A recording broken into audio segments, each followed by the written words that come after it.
فقط یه لحظه اینو ببینید، جالب اینه. اگر میخوای چیزی رو ثابت کنی میاری جلوی پای من. خب پای من 16 ساله فقط این تتوها رو بدنم، اونا 20 سالشونه.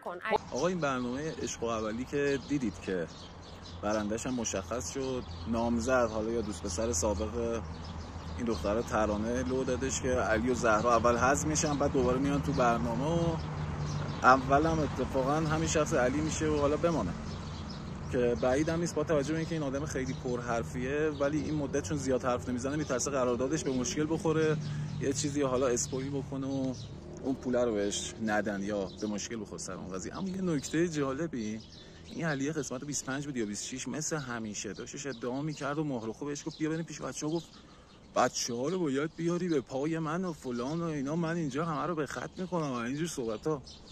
حالا بماند 2 نفر که اونجا یه ذره عروگوز کردن و داد و بیداد کردن، این چسبونده بود زیر گلوش، این بماند.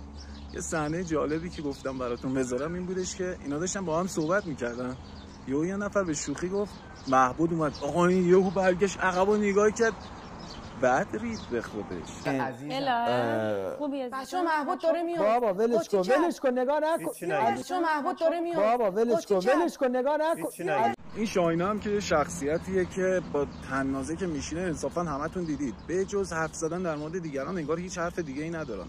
استاد خاله زندگی بعد رفته بالا منبر واسه دیگران که دخالت نکن فلان و اینا، حالا کاری نداریم به کار درست و غلطش. یه داد که زد دیدید علیه بعدش میگفتش آقا شاهین یه حرفی زد من اینو گوشواره گوشم کردم.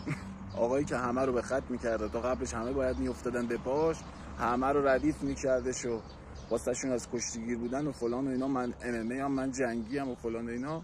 حالا دیگه حرف شاهین و گوشواره گوشش کرده. دوست داره این هیتو. خب ما امروز شاهین حرف قشنگی زد و به خاطر اینکه شاهین پسر پخته‌ای هستش، موفقه، من خیلی حرفاشو گوش میکنم و گوشواره گوشم کردم. نتیجه اخلاقی آدم با منم گنده نمیشه.